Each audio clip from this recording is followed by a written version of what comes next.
Alright, real quick, time for the devlog. First devlog From the Waste. No, Rise 2 is not canceled.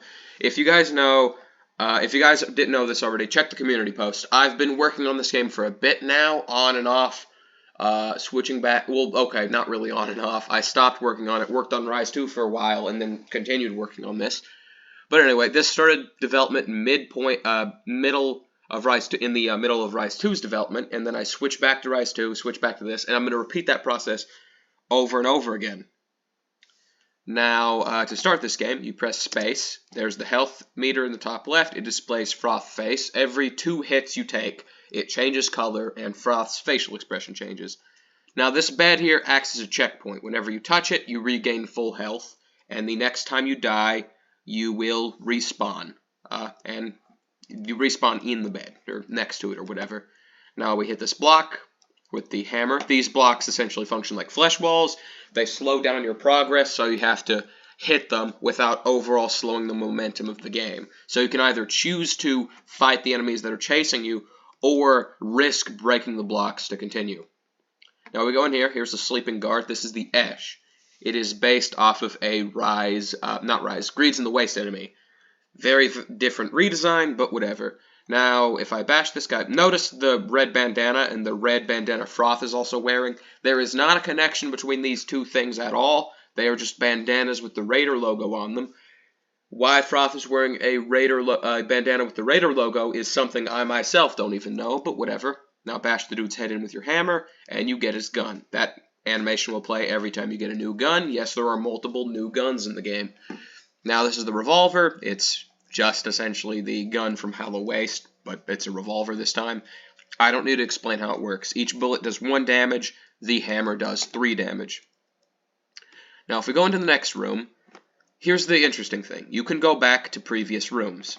This game is going to function like a pseudo-Metroidvania. You will unlock more guns later and can go back to previous areas to unlock alternate pathways and stuff. There won't be any health upgrades or anything like that.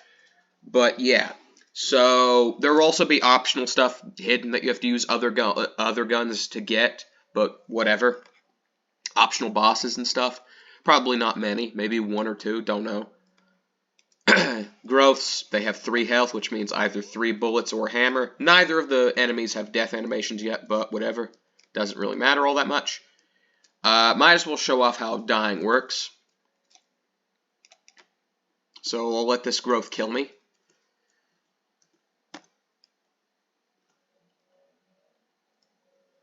There's the facial expressions and whatever up there. And you respawn here. Now, if you shoot this Esh, he will wake up with 1 health less than Eshes normally have.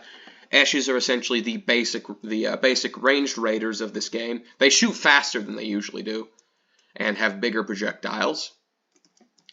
But whatever. Killing them with the hammer is not advised. The chair Esh may go down in 1 hit with the hammer, but these guys take 4 hits with the hammer, as they have 10 health, which is not divisible by 3. If we touch the bed, regain full health. Yeah.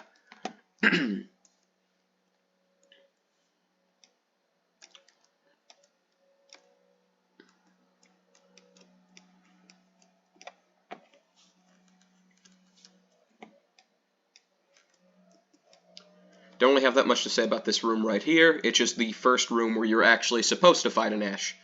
If you notice, the Esh in the tutorial room did not drop another revolver, because guns are permanent in this game. Once you unlock a gun, you have it. Even if you die before you get to the next checkpoint, again, the beds, you keep it. Same thing with boss deaths. If you kill a boss, but die before you get to the next checkpoint, the boss stays dead. Because I can't imagine how annoying that would be. Now here we have this little corridor full of nothing but these wall things. This is to encourage you to kill the enemies in the previous room.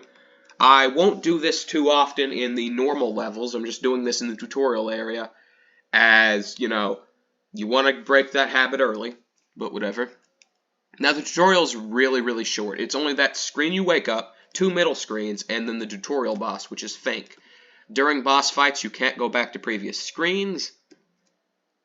Fink only has 2 of his attacks from Hollow Waste. He has the dash, which leaves him staggered after he does it, and he has the shotgun.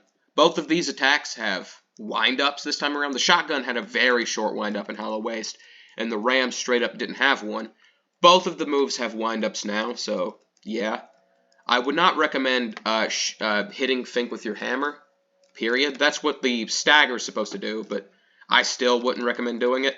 Now, Fink's, if you notice, whenever you hit Fink, his face in the bottom, his icon in the bottom left changes to a hurt sprite, and once it gets below half health, it switches to an angry sprite.